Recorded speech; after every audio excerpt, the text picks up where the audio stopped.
প্রত্যেকটা বিশ্ববিদ্যালয় কলেজেই সরকার দলীয় ছাত্র সংগঠন বাধাগ্রস্ত দেওয়ার চেষ্টা করেছে।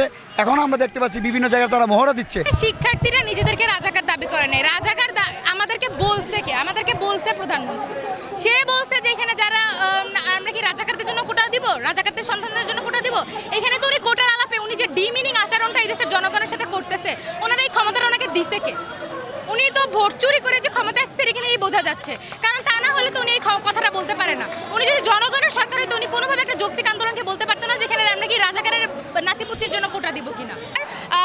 আমরা স্লোগান দিচ্ছিলাম তুমি নাও আমি নাও রাজাকার রাজাকার, সেটা নিয়ে আবার আমাদের দীপুমণি উল্টাপাল্টা কথা বলছেন। কেন বলছেন তারা এসব কথাবার্তা? এবং আমরা দেখছি যেখানে আরেকটা ছাত্র সংগঠন আছে ছাত্রলীগ, যারা আসলে আর কিছুই করে না, তাদের যে মাদার অর্গানাইজেশন আওয়ামী লীগ তাদের পাঁচাটা বাদে দালালি করা বাদে তারা এখানকার যারা যৌক্তিক আন্দোলন করছে তাদের উপরে তারা লাঠি হকি স্টিক হেলমেট এগুলো নিয়ে চড়াও হচ্ছে। তাই এটা তো সন্ত্রাসী সংগঠন ছাড়া আর কিছুই না। তারা তো আসলে ছাত্র সংগঠন, তাদেরকে এখানে আর বলা যায় না। ক্যাম্পাস ইডেন কলেজে বন্ধের উপর ইডেন কলেজে যে সরকার দলীয় ছাত্র সংগঠন তারা তাদের ভিতরে হামলা করেছে, তাদের উপর গরম পানি ঢেলে দিয়েছে, এরকম তথ্য আমাদের কাছে আসে এবং তাদেরকে গেট থেকে বের হতে দিচ্ছে না।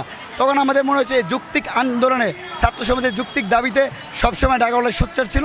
সেই সোচ্চারের জায়গা থেকে আমরা ঢাকা কলেজের পক্ষ থেকে ইডেন কলেজের সামনে গিয়ে আমাদের বোনদেরকে সেখান থেকে আমরা বের করে আজকে সেই টিএসসি গণজোয়ার আমরা নিয়ে আসছি।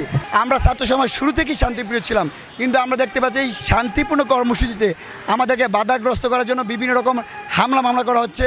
কুমিল্লা বিশ্ববিদ্যালয়ে আমাদের শিক্ষার্থীদের উপর হামলা করা হয়েছে, রাজশাহীতে হামলা করা হয়েছে, ভোলায় হামলা করা হয়েছে, চট্টগ্রামে হামলা করেছে। আমরা ছাত্র সমাজ মনে করি মামলা দিয়ে ছাত্র সমাজের যৌক্তিক যে দাবি রয়েছে সেই যৌক্তিক দাবি থেকে আমাদেরকে দাবায় রাখা যাবে না। প্রত্যেকটা বিশ্ববিদ্যালয় কলেজেই সরকার দলীয় ছাত্র সংগঠন বাধাগ্রস্ত দেওয়ার চেষ্টা করেছে। এখন আমরা দেখতে পাচ্ছি বিভিন্ন জায়গায় তারা মহড়া দিচ্ছে। আমাদেরকে ইতিমধ্যে বিভিন্নভাবে হামলা করা হয়েছে। কুমিল্লা বিশ্ববিদ্যালয়ে আমাদের ছাত্র সমাজকে রক্তাক্ত করা হয়েছে, ভোলাতে হামলা হয়েছে, চট্টগ্রামে হামলা হয়েছে, রাজশাহীতে হয়েছে, গতকালকেও হামলা হয়েছে ঢাকার বিভিন্ন পয়েন্টে, আজকে ইডেনে হামলা হয়েছে। আমরা বলতে চাই আমাদেরকে পুলিশি হামলা, ছাত্রলীগের হামলা, যে কোনো হামলা মামলা হুমকি দামকি উপেক্ষা করে আমরা রাজপথে থাকবো। আমরা মুক্তিযুদ্ধের পক্ষে, আমরা মুক্তিযুদ্ধের চেতনার পক্ষে, আমরা মুক্তিযোদ্ধাকে দেশের জাতির শ্রেষ্ঠ সন্তান হিসেবে মনে করি।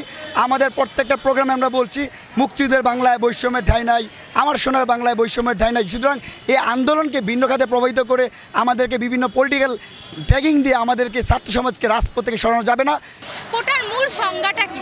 যে প্রশাসনের সর্বস্তরে আপনার সকল জনগণের একটা প্রতিনিধি নিশ্চিত করার জন্য আপনি আসলে কোটা ব্যবস্থা চালু রাখতেছেন, যারা নাকি অনগ্রসর জাতিসত্তা। এখন এটা একটা ইন্টারিম অবস্থা, এটা একটা রিফরমেশনারি মুভমেন্ট। মানে কি আপনি কোটা ব্যবস্থাটার জন্য যে সকল বৈষম্য আছে সেগুলো রাতারাতি আপনি পরিবর্তন করতে পারছেন না দেখে তাদের প্রতিনিধিত্ব নিশ্চিত করার জন্য আপনি প্রশাসনে সেসব জনগণকে নিয়ে আসছেন।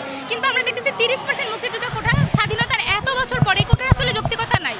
এটা একটা বৈষম্যমূলক ব্যবস্থা। মুক্তিযোদ্ধা যে গণযুদ্ধটা হয়েছিল সেটা মূলত এই ভূখণ্ডের জনগণের সাথে যে বৈষম্যটা হচ্ছে সেইটা দূর করার জন্য এদেশের মুক্তিযোদ্ধারা যুদ্ধটা করেছিল এবং তাদের জন্য একটা আলাদা মন্ত্রণালয় আছে, সেখানে তাদেরকে ভাতা দেওয়া হয় এবং তারা সবসময় এই জাতির সবার কাছে একটা অনারারি পজিশনে থাকবে। তাদেরকে আসলে নিচু করতেছে কারা? তাদেরকে নিচু করতেছে এই সরকার ব্যবস্থা।